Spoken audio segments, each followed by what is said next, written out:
Amira Collins thought she was stepping into a world of diamonds and palaces, but alongside Sophia, Hannah, and Ivana, she would soon discover that the prince's paradise was nothing more than a golden prison where escape could cost them their lives.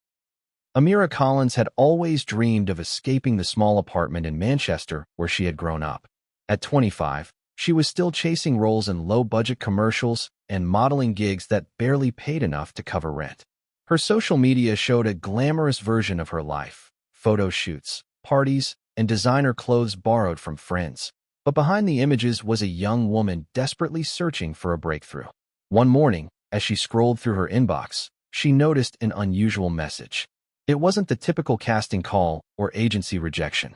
The sender claimed to represent a powerful Saudi royal, Prince Faisal Al Mansour, who had noticed her through international modeling networks. The message was written with formality and promise. The prince was looking for women of beauty and elegance to be part of his inner circle. The words "a life of luxury" and "financial security" jumped off the screen. At first, Amira doubted its authenticity, but a quick search revealed articles about the Al Mansour family's immense wealth. Attached were glossy photographs of palaces, private jets, and diamond-studded gowns. The recruiter assured her that travel arrangements, accommodations, and security would all be handled.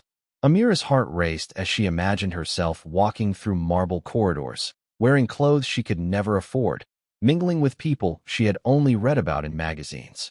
For years, she had fought against obscurity, and here was an opportunity that promised to elevate her life beyond imagination. Those small warnings whispered in the back of her mind. The glittering vision drowned them out.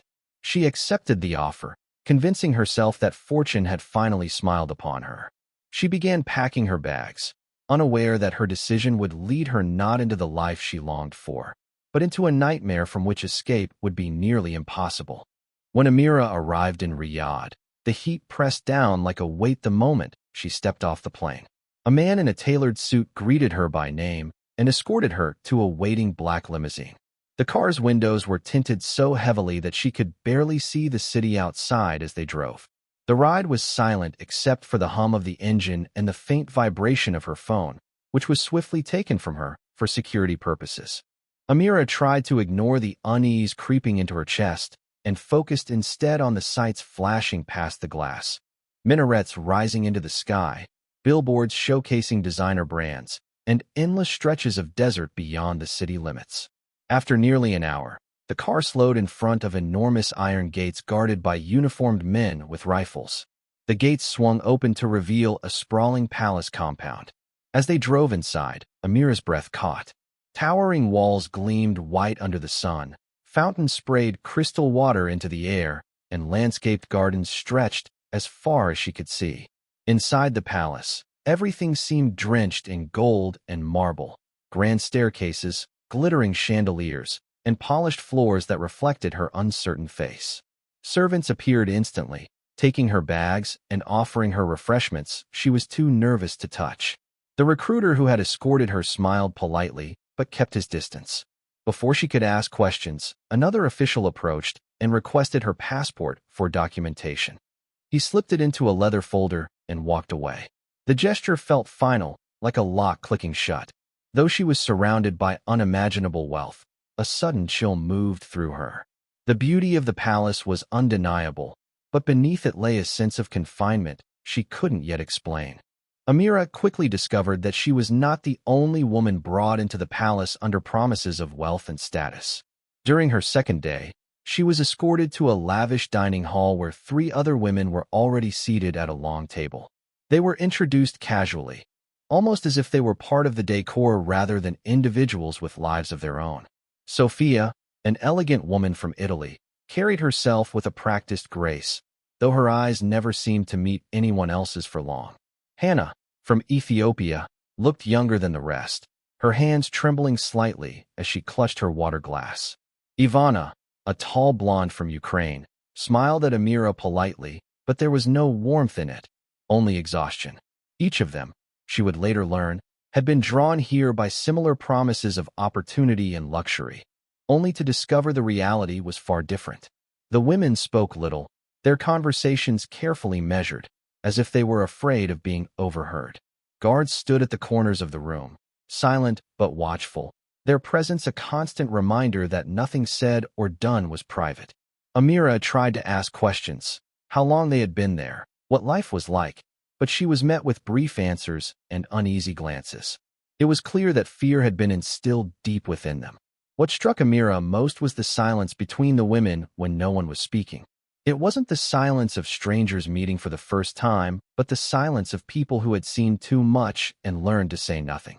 In that silence, Amira felt the weight of her mistake beginning to settle. The palace, so dazzling on the outside, was a gilded cage, and she was just another bird trapped inside it. Within just a few days, the illusion of freedom Amira had clung to disappeared. Life in the palace followed strict routines that left no room for choice. Every morning, she was woken by a servant at the same time, given a set of clothes chosen for her, and escorted to designated areas of the palace. The meals, though extravagant, were served at fixed hours, and she quickly realized she could not eat or move about freely. Surveillance cameras followed her every step, their tiny red lights blinking from the corners of the hallways and even from within her quarters.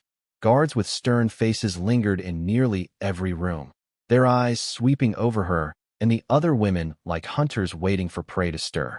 At first, Amira attempted to ask for her phone and her passport, framing it as a polite request, but she was met with cold stares and no response.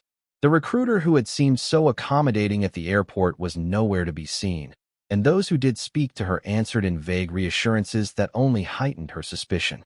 Her curiosity soon turned into unease when she attempted to wander outside the main wing and was immediately stopped by two guards, their hands firm and unyielding on her shoulders as they steered her back inside. Every movement was controlled. The women were allowed in the gardens, but only under escort. They were permitted to swim in the pool, but never alone. The rules were never written or explained, but every attempt to test them was swiftly corrected. Amira began to notice how the others rarely spoke unless spoken to, how their eyes darted away at the slightest sign of authority. What she had believed was a palace of privilege revealed itself as a carefully designed prison, where obedience was demanded and silence was survival. Amira's growing unease soon turned into fear as she witnessed the true extent of the control within the palace. One night, while she was returning from the dining hall, she saw Sophia attempting something daring. Sophia had managed to slip away from her escort and was halfway up a courtyard wall, her hands gripping the stone as if her life depended on it.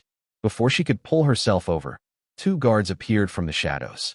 They dragged her down violently, their expressions cold and practiced. Amira froze in place, unable to move, as Sophia screamed and struggled. Within moments, she was gone, hauled into the darkness. For weeks afterward, Sophia did not return, and when she finally reappeared, she was thinner, quieter, and broken in ways that needed no explanation. The incident left a heavy silence among the women. They never spoke of it directly, but Amira could see the terror in their eyes. Hannah soon fell ill, her skin pale and her body weak. Days passed before anyone allowed her treatment, and by the time a doctor finally arrived, she was barely able to stand. The message was clear. Their health, their safety, their very existence depended entirely on the whims of those who controlled them. Amira began to feel the weight of helplessness pressing on her chest. She thought back to her dreams of marble staircases and diamond gowns, and the bitter contrast nearly crushed her. The palace had stripped them of choice, of dignity, of hope. It wasn't luxury, it was possession. She realized then that their lives were fragile threads, held firmly in the prince's grasp. Any attempt to pull free could result in disappearance, silence, or worse. The cage was no longer disguised, it was brutally visible, and she was inside it. Amira's nights became her only refuge, the only hours when the palace seemed to fall into a muted stillness. It was in that silence that she found her first act of defiance. While searching beneath her mattress one evening, she discovered a small gap in the wooden frame, just large enough to conceal something. The idea came to her suddenly. She would keep a record of everything. She gathered scraps of paper left behind by servants, torn corners of magazines, and even napkins stolen from the dining hall. With a pen she had hidden in her dresser, she began to write. Her journal became her secret companion. She recorded the details no one else dared to say aloud. The daily routines, the punishments, the rules enforced by silence. She wrote about Sophia's failed escape, about Hannah's illness, about the way Ivana's eyes seemed to flicker with a story she would never tell. She described the guards, their rotations, the times they switched posts, the way certain hallways were left unpatrolled for minutes at a time. Every detail mattered. Writing gave her a sense of control, even if only on paper. Amira wrote feverishly, pouring her fear and anger into words. She wrote about the promise that had brought her here, about the lie wrapped in luxury. Each page carried the weight of her growing determination to survive, even if no one else ever read her words. She folded the scraps tightly and tucked them under the wooden slat, careful to rearrange her bedding so that no trace was left. The journal was fragile, but it was also powerful. It was her voice in a place where speaking could mean punishment. In the darkness of her gilded prison, it became her only weapon, her fragile link to the truth that someone, someday, might uncover. It was during one of those heavy evenings, when the air in the palace felt thick with silence, that Amira noticed someone watching her differently. The palace gardener, Youssef, a man in his early 40s with tired eyes and weathered hands, lingered near the courtyard longer than usual. Unlike the guards, his gaze wasn't hard or suspicious. It carried something else, an unspoken understanding. Days later, as Amira walked past the garden escorted by a servant, Youssef bent down to tie his sandal. In that brief moment, he slipped a tiny object into her hand, a small USB drive wrapped in paper. His movements were quick and precise, almost invisible to anyone else nearby. Back in her room, Amira unwrapped the paper with trembling hands. A single phone number was scrawled across it. On the drive was nothing more than a note in Arabic and English. Asterisk, trust carefully. Help exists, but silence keeps you safe. Asterisk. Amira's chest tightened as she realized the risk he had taken. Any sign of rebellion from the staff would mean punishment or worse. She began watching Youssef more closely in the days that followed. When guards weren't looking, he offered fleeting gestures of reassurance, a slight nod, a glance toward the exit, a moment of stillness that spoke volumes. Though they never exchanged a word, she felt a fragile bond forming, one rooted in desperation and the faint possibility of freedom. Amira now faced a dangerous decision. Trusting him could mean escape, but it could also be a trap designed to test her loyalty. Betrayal was common in the palace. Survival often depended on silence and obedience. Yet for the first time since arriving, she felt a glimmer of hope flicker inside her chest, small but impossible to ignore.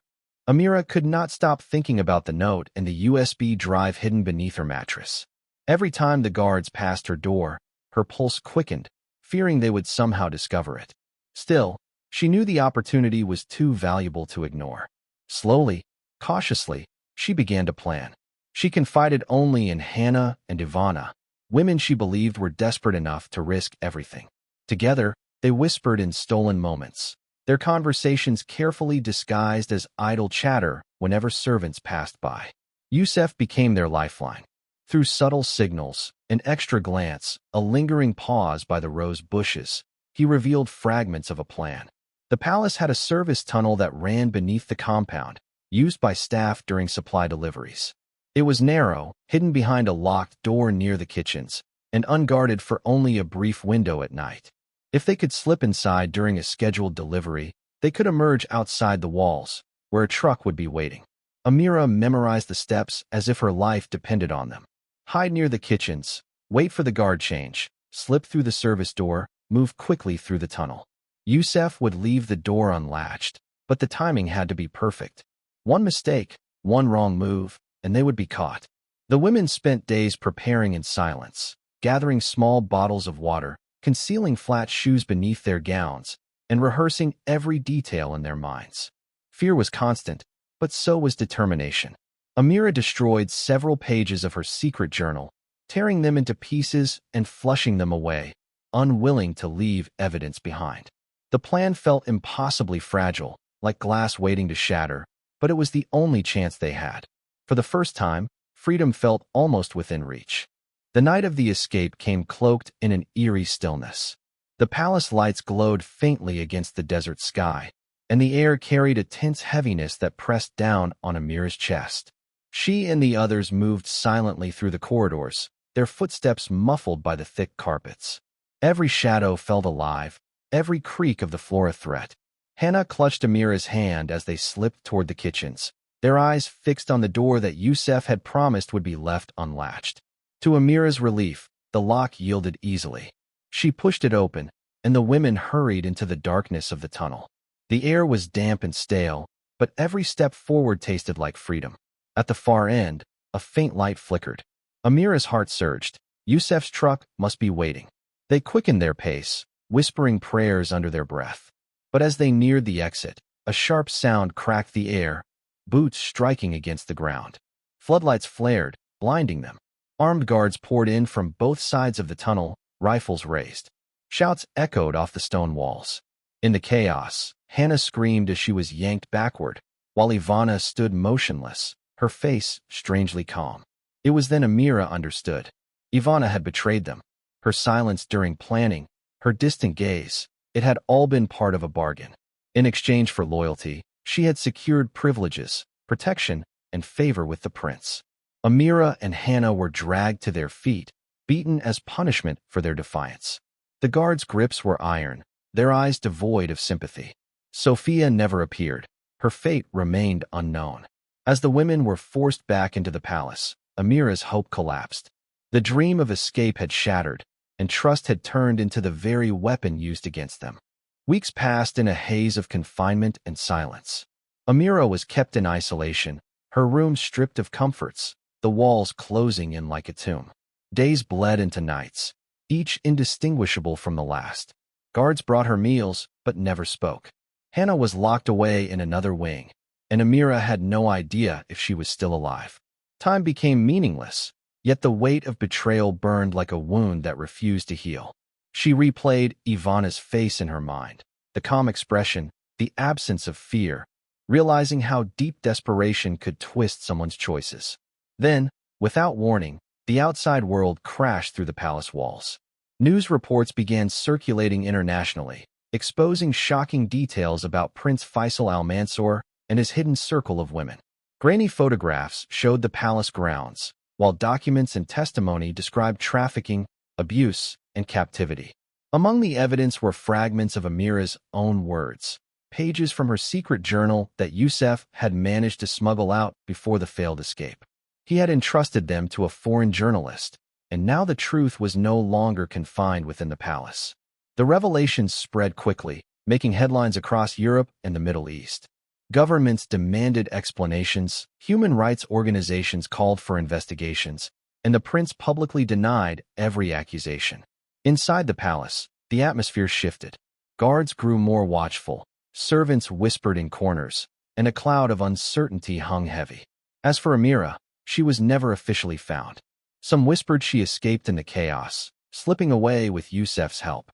Others believed she was silenced before the scandal reached its peak. Her name appeared in articles, but without closure, her fate sealed in mystery. What remained was her haunting story, a chilling reminder that promises of paradise can conceal cages built of gold.